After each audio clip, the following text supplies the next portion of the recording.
semangat? Alhamdulillah, kalau masih pada semangat ya. Nah, untuk lebih mengetahui lagi Bapak Ibu masih semangat, saya punya jargon. Nah, kalau misalkan nanti saya bilang Najis, jawab ya, juara, juara, juara. Siap ya Bapak Ibu? Kita mulai ya. Najis, juara, juara, juara. Baik Bapak Ibu, sebelumnya saya ucapkan terima kasih kepada Bapak Ibu semua yang sudah mau meluangkan waktunya untuk mengikuti kegiatan aksi nyata diseminasi budaya positif.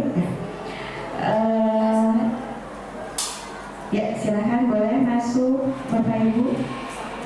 Oh, Ibu semua ya, mangga. Silakan duduk. Ya, saya ulangi lagi ya Bapak Ibu, saya ucapkan banyak terima kasih atas waktu yang sudah Bapak Ibu luangkan untuk mengikuti aksi nyata diseminasi budaya positif di sekolah tercinta kita, SMA Negeri 1 Cilimus. Saya ucapkan mohon maaf ya Bapak Ibu, di sini saya tidak bermaksud ingin menggurui Bapak Ibu, tapi di sini saya ingin mengajak berkolaborasi dengan Bapak Ibu untuk membahas tentang budaya positif di lingkungan sekolah. Mungkin kita langsung saja ya Bapak Ibu untuk mengefektifkan waktu. Budaya positif. Nih, budaya positif itu apa sih Bapak Ibu? Budaya positif itu merupakan perwujudan nilai-nilai atau keyakinan universal yang diterapkan di sekolah. Budaya positif ini diyakini mampu menciptakan kolaborasi antar warga sekolah, juga orang tua murid, dan jika terlaksana dengan baik akan memunculkan serta mengembangkan nilai-nilai positif yang dimiliki murid dan akan menciptakan pribadi-pribadi yang berkualitas dan berkarakter baik sesuai dengan profil pelajar Pancasila. Nah, sebagai seorang pendidik dan atau pimpinan sekolah di kepala sekolah ya, bagaimana Bapak Ibu dapat menciptakan suasana positif di lingkungan sekolah selama ini? Ada yang mau memberikan pandangannya Bapak Ibu? Kira-kira bagaimana sih kita dapat menciptakan suasana positif di lingkungan sekolah? Ya, silakan berikan, boleh. Memberikan contoh yang positif agar berusaha untuk bersikap positif agar lingkungan kita juga positif. Ada lagi yang mau menambahkan? Ya, boleh Ibu Nuni. Mungkin memberikan apresiasi atau penghargaan terhadap peserta didik agar bisa maju lebih semangat lagi dalam belajar. Apresiasi ya. Baik, mungkin dari beberapa jawaban rekan guru semua itu sudah betul ya, bahwa untuk menciptakan budaya positif itu atau suasana positif itu ternyata kita sebagai gurunya nih yang harus jadi role modelnya atau leader by example untuk anak didik kita. Jadi dengan kita berperilaku yang baik, mengikuti disiplin positif di sekolah, insya Allah nanti akan jadi teladan yang akan ditiru oleh anak didik kita. Seperti itu ya Bapak Ibu.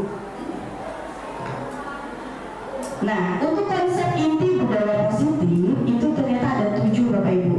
Yang pertama itu perubahan paradigma baru, yang kedua adalah disiplin positif, yang ketiga motivasi perilaku manusia, yang keempat kebutuhan dasar manusia, yang kelima 5 posisi kontrol, yang keenam keyakinan kelas, dan yang ketujuh adalah segitiga restitusi. Nah, kita bahas satu-satu ya Bapak Ibu. Perubahan paradigma belajar. Nah, kalau dulu Bapak Ibu, ternyata kita itu pernah mengalami mengajar dengan keadaan teacher center ya. Mungkin Bapak Ibu pernah mengalami ya, di mana guru itu adalah center dari pendidik.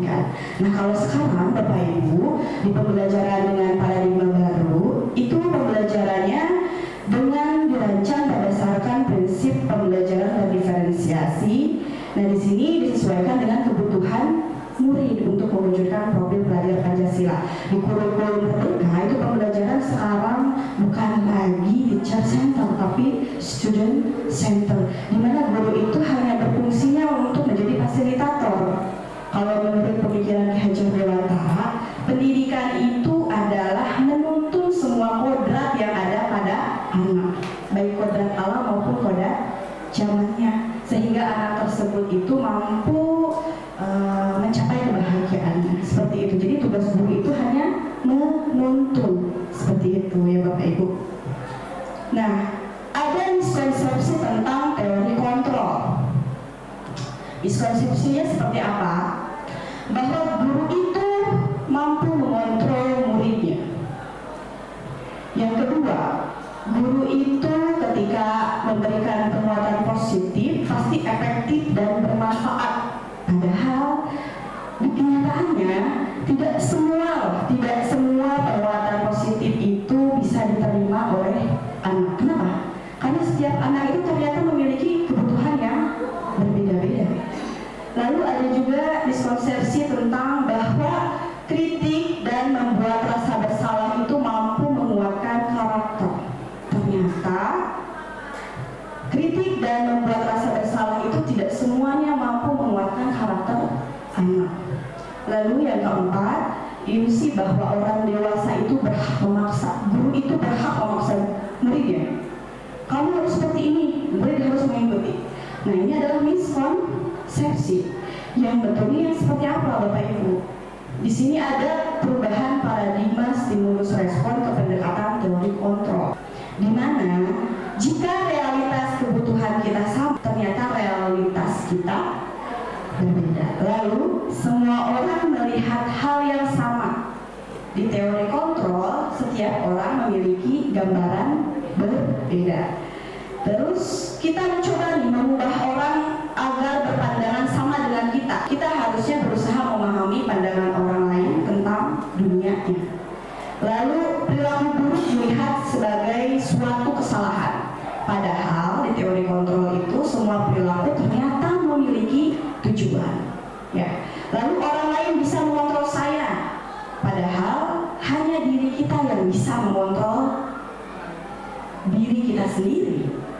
Lalu saya bisa mengontrol orang lain. Kenyataannya di teori kontrol itu harusnya kita tidak bisa mengontrol orang lain. Itu fakta ya Bapak Ibu ya. Lalu pemaksaan ada pada saat bujukan gagal, padahal seharusnya adalah melakukan kolaborasi dan konsensus untuk menciptakan pilihan-pilihan yang baru. Lalu model berpikir menang kalah, seharusnya itu di teori kontrol model berpikirnya menang-menang, jadi lebih ke mencari solusi bersama, seperti itu. Kita lanjutkan ya Bapak Ibu ke disiplin positif. Tadi tentang paradigma belajar ya. Di disiplin positif ini adalah salah satu cara untuk menghasilkan sebuah budaya positif tentunya. Adanya budaya positif itu di dalamnya harus ada disiplin positif. Di sini secara pengertian disiplin positif itu merupakan suatu cara penerapan disiplin yang mengajarkan anak bertanggung jawab dan menumbuhkan kesadaran diri berdasarkan nilai-nilai kebajikan.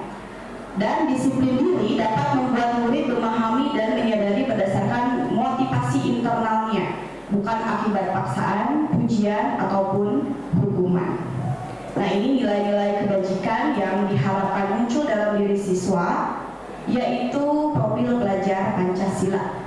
Ya, mulai dari beriman, bertakwa kepada Tuhan Yang Maha Esa dan berakhlak mulia, lalu berkebinekaan global, gotong royong, kreatif, bernalar kritis, dan mandiri.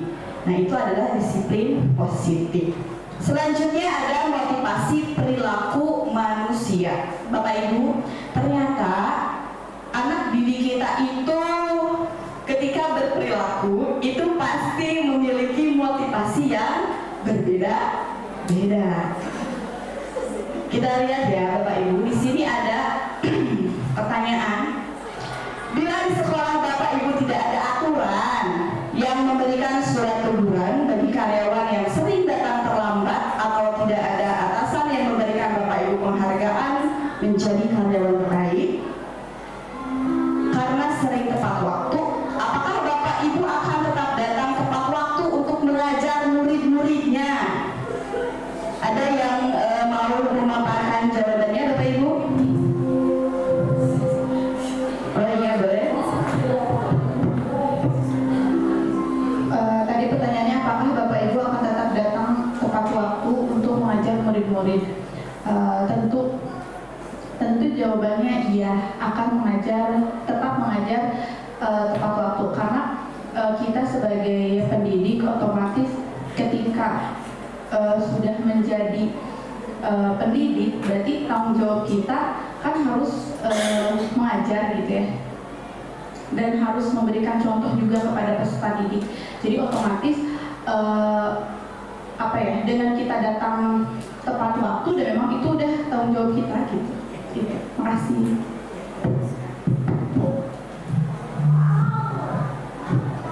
Terima kasih jawabannya Bu Linda, betul sekali ya. Saya yakin jawaban Bapak Ibu semuanya sama, karena di sini alhamdulillah guru-guru di SMA Cilimus itu guru-guru yang sangat bertumbuh kedisiplinan ya. Masya Allah. Nah Bapak Ibu, tadi di awal saya sebutkan bahwa ternyata motivasi perilaku manusia itu berbeda-beda. Di sini ada 3 jenis motivasi. Yang pertama itu motivasi untuk menghindari ketidaknyamanan atau hukuman. Yang kedua motivasi untuk mendapatkan imbalan atau penghargaan dari orang lain.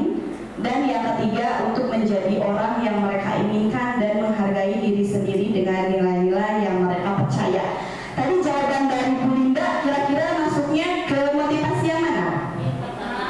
Motivasi internal ya, ini sudah bagus sekali ya. Motivasi untuk menghindari ketidaknyamanan atau hukuman, contohnya seperti apa?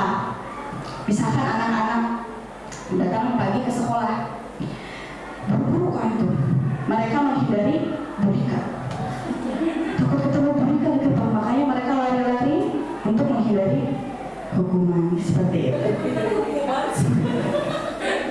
Lalu untuk mendapatkan imbalan penghargaan dari orang lain, anak itu bersemangat untuk belajar ketika mendapatkan hadiah dari gurunya. Nah, padahal kalau kita pelajari lebih lanjut ya, dengan adanya penghargaan dari orang lain itu atau imbalan, kecenderungan motivasinya itu hanya sebentar. Jadi ketika tidak ada penghargaan ya udah tidak ada motivasi lagi. Makanya yang paling betul motivasi internal ya Bapak Ibu. Nah, motivasi tadi untuk menghindari hukuman itu ternyata levelnya ada di tingkat rendah. Sedangkan motivasi untuk mendapatkan imbalan ini satu tingkat di atas motivasi pertama. Lalu motivasi untuk menjadi orang yang mereka inginkan dan menghargai diri sendiri dengan nilai-nilai yang mereka percaya, ini adalah motivasi yang akan membuat seseorang memiliki disiplin positif, karena motivasi perilakunya itu bersifat internal, datang dari diri sendiri. Seperti itu. Nah, ini konsep disiplin identitas gagal. Konsep disiplin identitas gagal itu adalah dengan hukuman dan penghargaan tadi. Hukuman itu pasti menghasilkan sesuatu yang gagal. Kenapa? Karena menyakitkan Bapak Ibu. Terus biasanya ada rasa tidak nyaman dan murid pun menjadi rendah diri. Sedangkan penghargaan juga sama. Kadang kalau kita memberikan penghargaan di kelas, misalkan yang karyanya bagus mendapatkan coklat, itu kadang timbul rasa iri, kecemburuan sosial dari teman-temannya. Makanya untuk hukuman dan penghargaan ini bisa dikatakan konsep disiplin identitas gagal. Selanjutnya konsep disiplin identitas berhasil itu yang seperti apa? Yang konsekuensi dan restitusi. Jadi anak itu terus diberikan penguatan tentang peraturan di sekolah kita itu seperti apa. Jadi nanti akan timbul rasa dalam dirinya untuk taat menaati peraturan. Lalu dengan restitusi, di sini anak itu dengan restitusi bisa tumbuh rasa tanggung jawab dengan sendirinya dan lebih bersemangat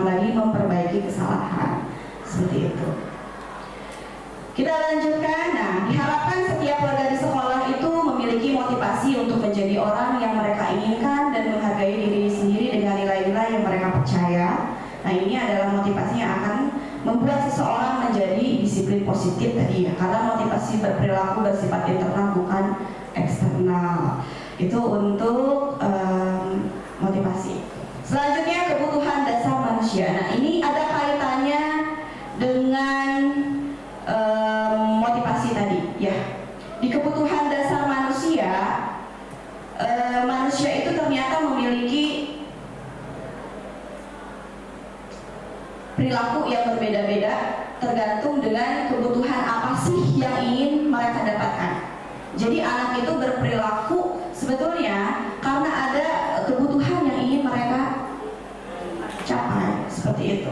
Nah kebutuhan dasar manusia itu ada 5.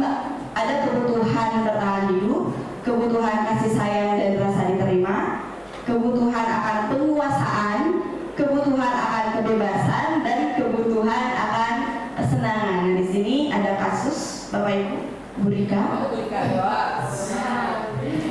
Ada kasus Ibu Rika. Ibu Rika guru wali kelas 12-9 sedang bingung menghadapi ulah salah satu murid di kelasnya yang bernama Lucky. Beberapa anak telah mengeluhkan Lucky yang seringkali meminta bekal makan siang mereka dengan paksa. Nah, jika Anda menghadapi situasi seperti Ibu Rika, apa yang akan Anda lakukan? Menurut Anda, kira-kira apa alasan Lucky melakukan hal itu? Ada yang mau sedikit memberikan pandangannya? Kira-kira Lucky itu sebetulnya sedang menginginkan kebutuhan apa sih sampai harus mengambil makanan teman-temannya? Ya, boleh? Siapa? Oh, boleh. Makanya saya mengalami. Oh iya. Silakan Bu Adit. Pertama kali pasti saya mewawancarai dulu Lucky ya, saya tanya dulu apakah betul Anda melakukan hal tersebut. Kalau saya kira-kira sepertinya Lucky ada beberapa kemungkinan melakukan hal tersebut. Di antaranya mungkin lapar, lalu jahil, Ya, lalu uangnya habis, ya bisa jadi. mencari perhatian biasanya. Iya, ya kalau anak sekolah seperti itu ya. Ya. Yang bisa terjadi. Oh, iya, iya. Terima kasih Bu Adit. Ada lagi yang mau mengungkapkan pandangannya? Ya silakan Bu Yuli. Boleh.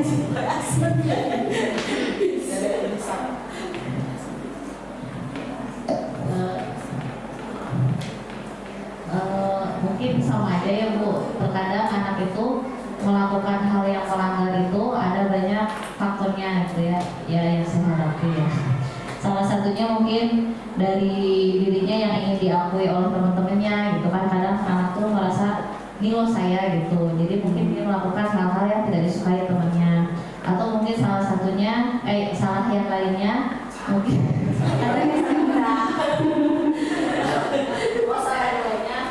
mungkin yaitu karena mungkin keadaan ekonomi keluarganya, tapi dia itu tidak mau teman-temannya itu tahu tentang keadaannya dia karena mungkin gengsi anak SMA ya tuh ya, gengsinya luar biasa gitu ya. Mungkin banyak hal faktor yang membuat dia seperti itu. Kalau kita sudah mengetahuinya, mungkin kita sebagai wali kelas ya, sebagai orang tua mereka di sekolah, mungkin kita memberikan solusi apa yang terbaik untuk dirinya, karena bagaimanapun teman-temannya itu adalah keluarga dia di sekolah gitu. Tidak mungkin dia menyakiti keluarganya yang di sekolah. Mungkin cukup. Ya, terima kasih luar biasa sekali jawabannya.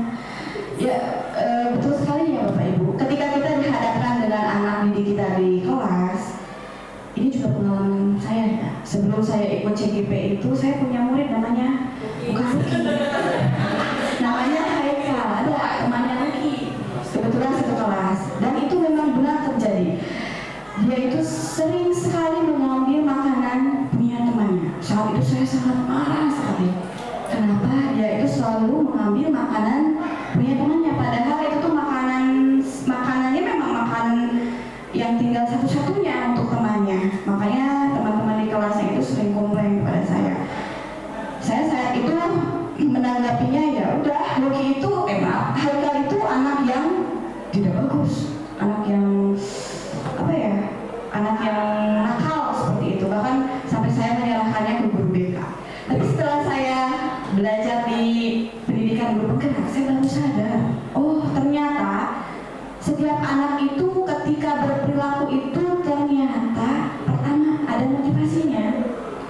kedua, ternyata untuk memenuhi kebutuhan dasarnya.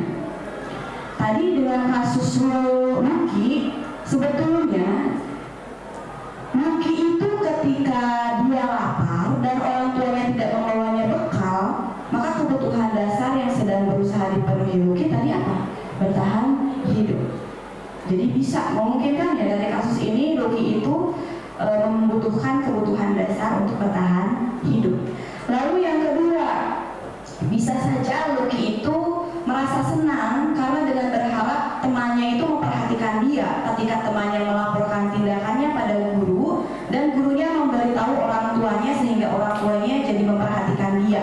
Nah, maka kebutuhan dasar yang sedang dipenuhi Lucky itu adalah kebutuhan akan kasih sayang dan rasa diterima.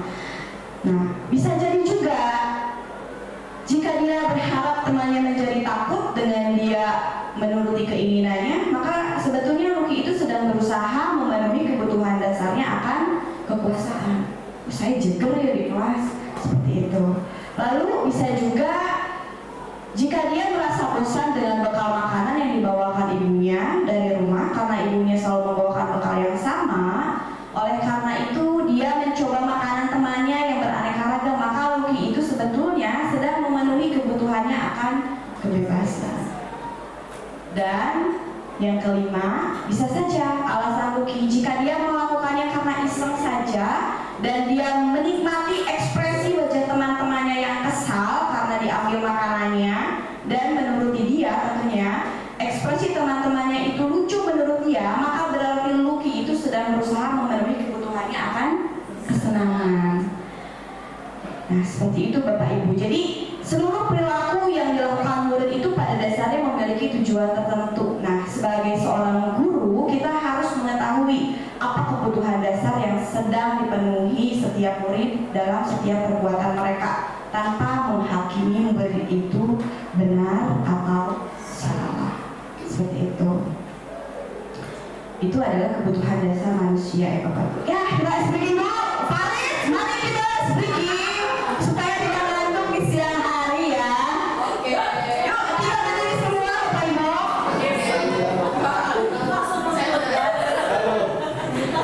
Bapak Ibu tahu speaking Marina menari? Saya bisa. Marina itu saya. Marina. Ketika menari, tangannya di kesampingan.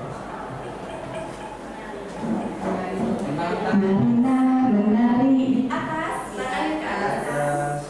Lalu menara. Menaranya di kepokan.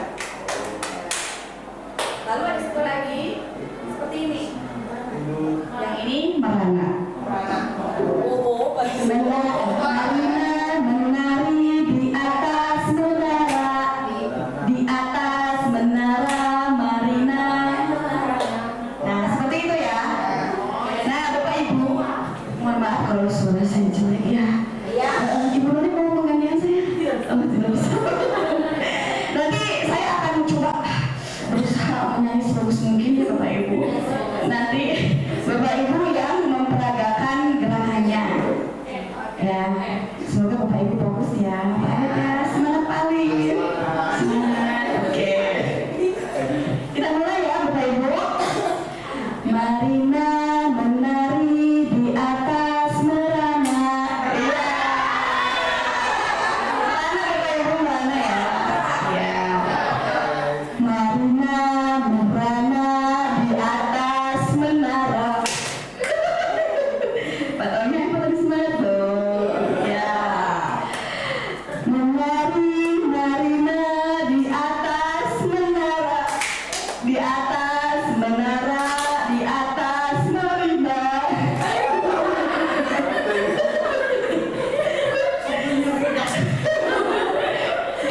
Marina menara. Menara ya. Di atas menari. Marina merana.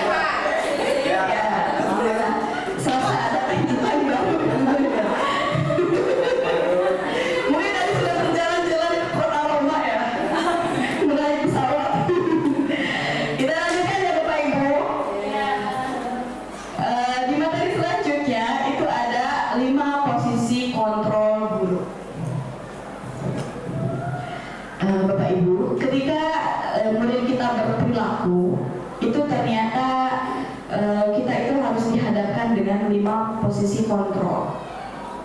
5 posisi kontrol yang seperti apa sih yang harus dilakukan oleh seorang guru? Di antaranya ada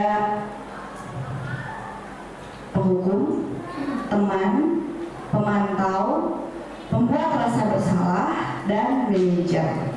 Nah, mungkin nanti kita bahas satu-satu ya. Guru pada posisi penghukum ini bisa menggunakan hukuman fisik, Bapak Ibu.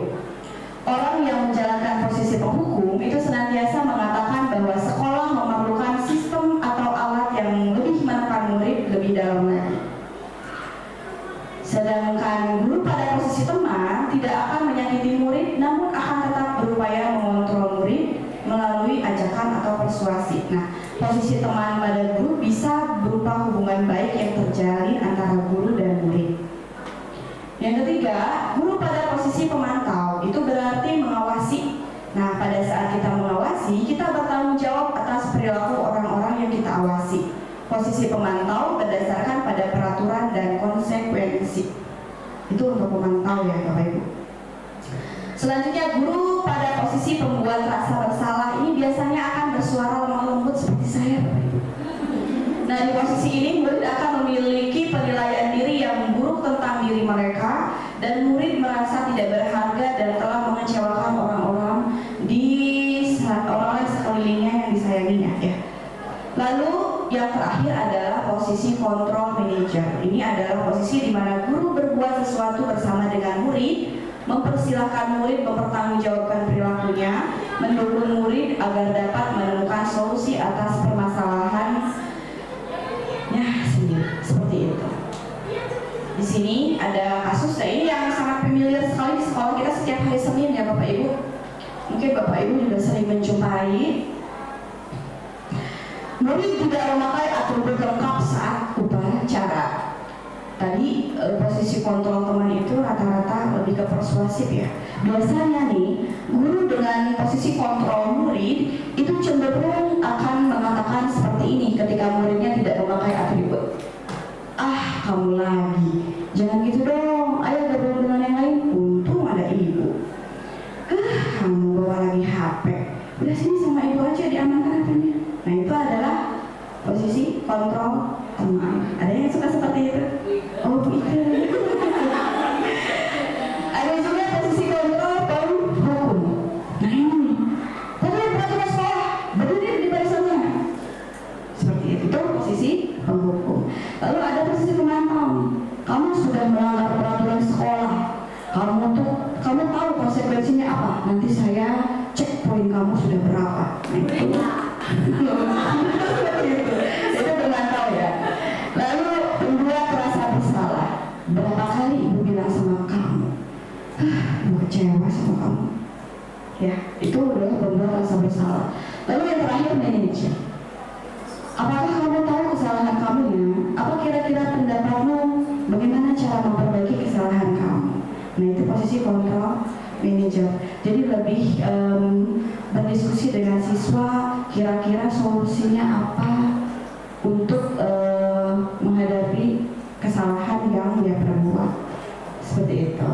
Kita lanjutkan ke 5 posisi kontrol.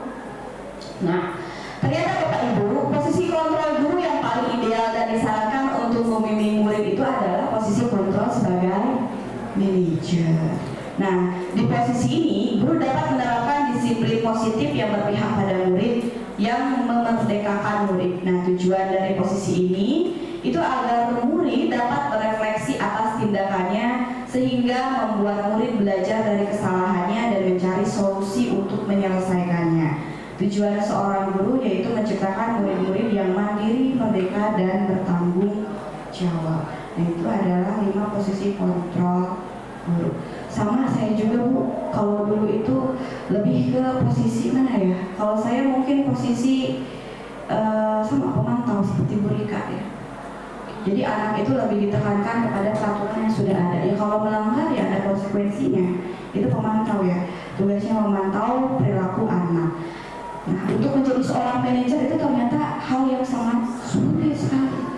Bahkan guru BP sendiri ya Bu Ika ya, itu kadang kewalahan kalau menghadapi perilaku murid. Nah, untuk menjalankan posisi kontrol manager itu memang butuh kesabaran yang luar biasa. Kita lanjutkan ya Bapak Ibu. Di materi selanjutnya ada keyakinan kelas. Nah, keyakinan kelas ini sangat penting sekali Bapak Ibu. Untuk apa? Untuk membentuk anak didik kita itu supaya terus memegang disiplin positif. Untuk keyakinan kelas secara pengertian ya, itu berupa pernyataan-pernyataan universal yang diyakini bersama antara guru dan murid, berasal dari penyatuan pikiran untuk menjadi nilai-nilai kebaikan yang akan diterapkan di lingkungan kelas dan sekolah. Nah, keyakinan kelas itu ternyata berbeda dengan peraturan kelas. Ada yang mau memberikan pandangannya, apa sih perbedaan peraturan kelas dengan keyakinan kelas? Oh, boleh, silakan Bu Yulian.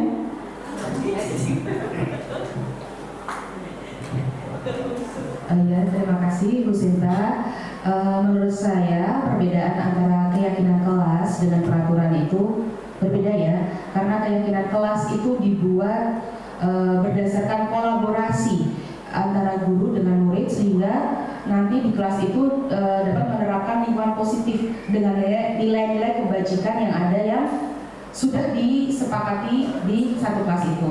Sedangkan kalau peraturan itu lebih dibuatnya itu satu arah. Misalnya udah dibuat dulu aja, atau dibuat dari salah satu pihak pemangku kepentingan, misalnya kepala sekolah dan jajarannya. Seperti itu Bu Sinta, terima kasih. Ada yang mau menambahkan?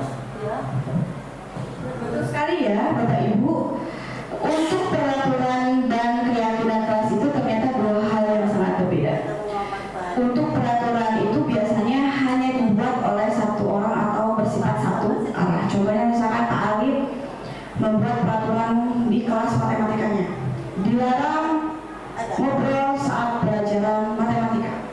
Nah, itu bisa dirubah menjadi keyakinan kelas. Keyakinan kelas itu harus disepakati antara Pak Alif dengan anak-anak di kelas. Dan kalimatnya pun bisa dirubah menjadi kalimat yang lebih positif, misalkan dengan kalimat saling menghormati dan menghargai ketika pembelajaran, seperti itu.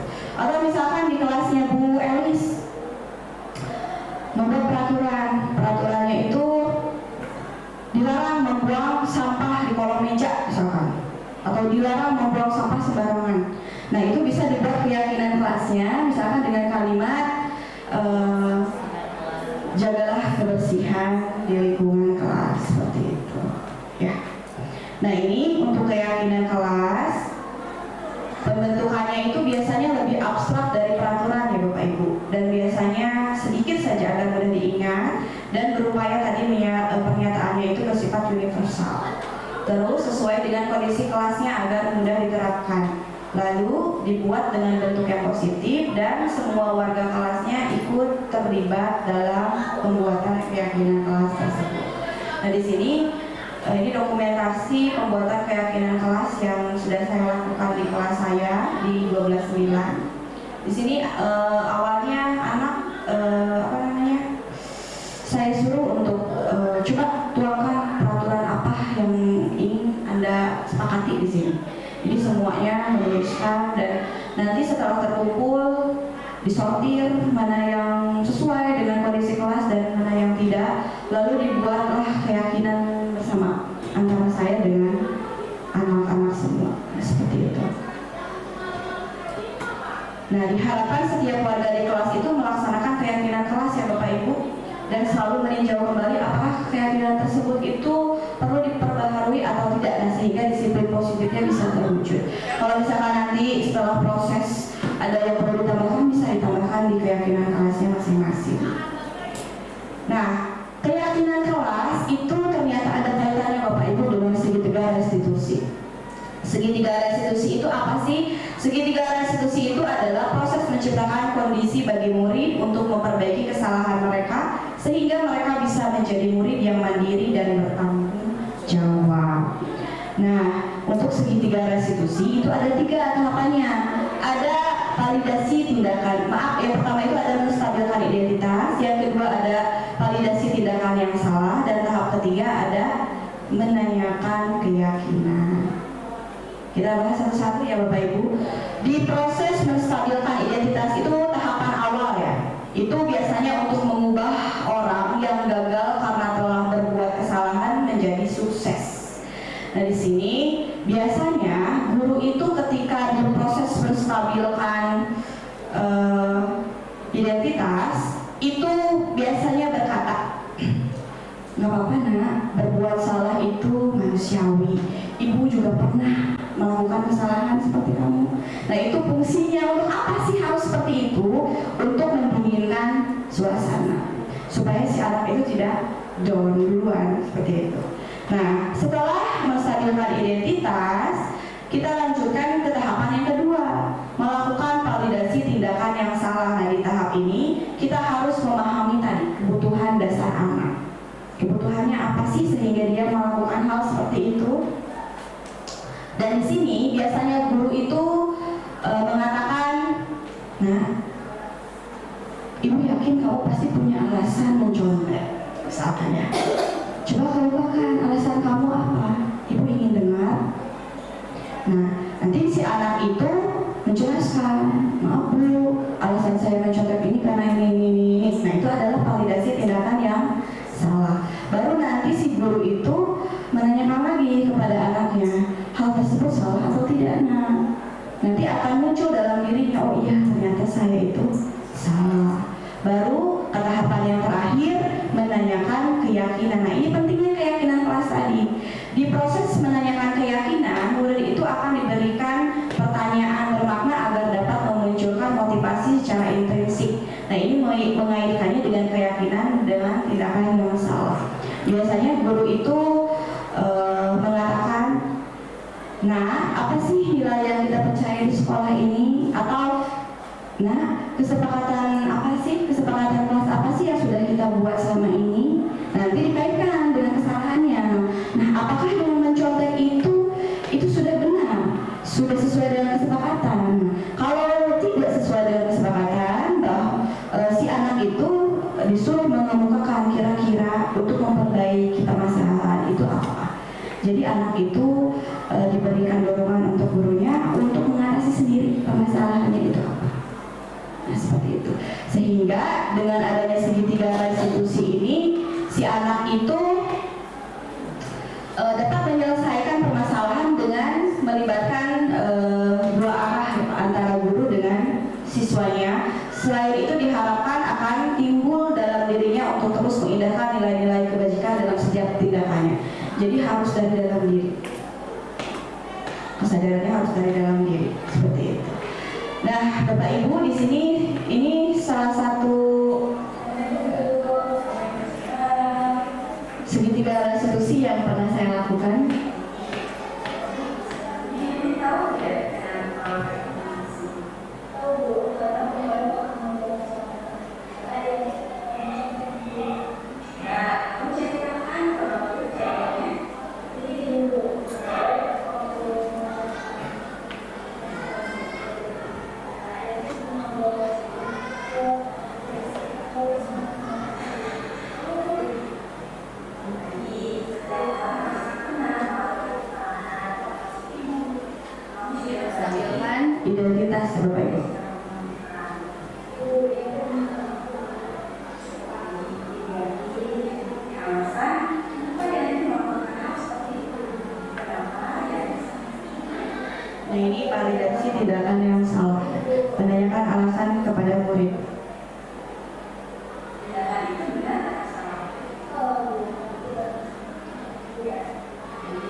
Nah itu mungkin Bapak Ibu sedikit contoh dari penerapan segitiga restitusi. Berat ya Bapak Ibu, berat sekali seperti berat badan saya. Tapi ternyata di pendidikan sekarang itu dibutuhkan hal seperti itu.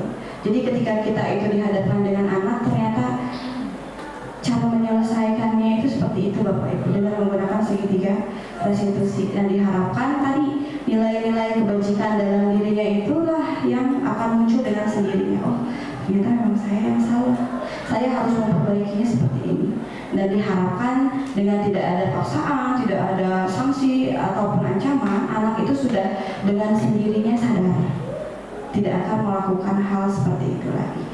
Nah, Bapak Ibu, mungkin itu yang bisa saya sampaikan di aksi nyata diseminasi hari ini ya. Semoga bermanfaat ya Bapak Ibu. Saya ucapkan mohon maaf apabila banyak kekurangan, karena saya aslinya introvert Bapak Ibu, sulit sekali berbicara dengan sangat lancar di depan.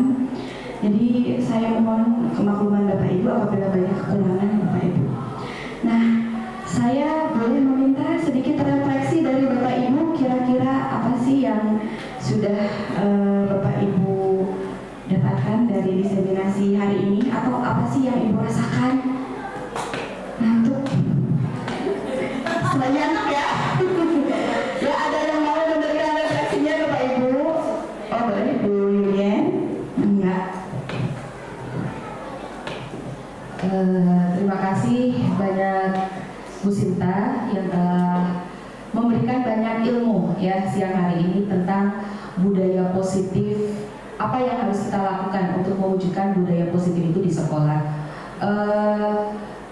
Dengan mengikuti diseminasi ini ternyata saya masih banyak sekali kekurangan ya Bu Sinta ya, terutama tadi ketika menerapkan posisi diri saya sebagai posisi kontrol. Ya, kadang-kadang saya itu ya memang jujur ya, kadang menerapkan sebagai teman, sebagai pemantau, dan kadang juga tanpa saya sadari, saya juga pernah menerapkan sebagai pengontrol, pembuat merasa bersalah ya tanpa saya sadari. Jujur itu pernah saya lakukan. Jadi saya masih harus banyak belajar bagaimana saya menerapkan diri saya untuk mencapai posisi manajer, karena itu posisi yang sangat susah sekali ya. Tapi semoga nanti dengan kedepannya, dengan semakin banyak belajar, saya bisa menerapkan posisi kontrol sebagai manajer. Dan yang terbaru lagi, saya mendapatkan banyak ilmu dari Bu Sinta tentang pemanfaatan segitiga restitusi yang baru saya temui sekarang ya Bu Sinta ya. Jadi sebenarnya dalam penyelesaian masalah itu dengan penerapan segitiga restitusi itu sudah sangat baik sekali ya. Jadi kita tidak langsung menjustifikasi anak atau langsung gimana memberikan hukuman, tapi ternyata ada alur-alurnya, ada jalannya, sehingga anak itu menemukan apa kesalahan dia sendiri dan bagaimana dia memberikan solusi atas apa yang telah dia perbuat. Begitu Bu Sinta, terima kasih sekali atas ilmunya pada siang hari ini. Terima kasih Bu Yulian. Ada lagi yang mau mencoba memberikan refleksi? Ya, boleh, silakan Bu Yuli.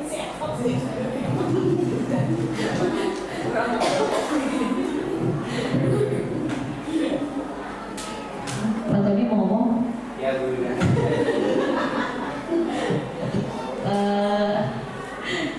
Sebelumnya saya ucapkan terima kasih juga buat Bu Sinta atas ilmu-ilmu dan informasi yang disampaikan.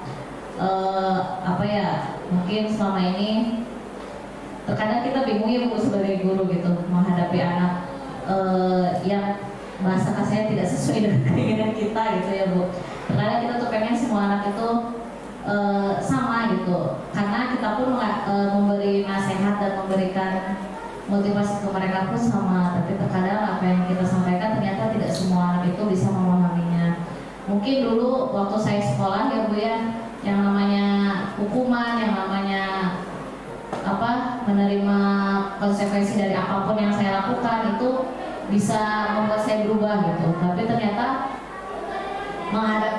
sekarang sebagai posisi saya sebagai guru gitu ya, ternyata apa yang saya lakukan dulu sebagai guru itu kalau saya terapkan di diri saya sebagai guru ternyata kok kayak gini gitu, gak semuanya mau nurut gitu kan, mau ngasih hukuman, tapi ternyata anaknya kayak gitu lagi. Tapi ya mungkin yang namanya perkembangan zaman ya Bu ya, dari sini mungkin kita harus belajar, walaupun kita sebagai guru gitu ya, sebagai orang tua, bagaimanapun kita orang tua mereka, kita harus mendengar apa yang mereka butuhkan, apa yang mereka mungkin ingin sampaikan dengan cara-cara yang tidak membuat mereka merasa tertekan. Ya mungkin dengan cara menerapkan disiplin positifnya, dengan cara menyelesaikan segala sesuatu itu dengan segitiga restitusi, dengan jangan menyalahkan dulu, tanyakan dulu alasannya apa, karena mungkin di balik perbuatan mereka itu ada alasan yang ingin mereka sampaikan. Ya mungkin seperti itu. Mangga Bapak Tony.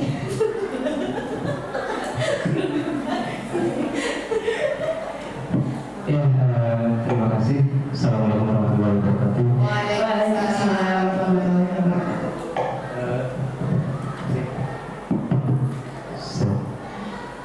Saya ucapkan terima kasih buat Bu Sinta yang telah memaparkan budaya positif. Kalau menurut saya pribadi, budaya positif itu sangat setelah menyimak itu banyak yang harus dipelajari ya, mungkin untuk diri saya sendiri. Yang merasa baru itu dari mungkin penyelesaian tentang masalah dari segitiga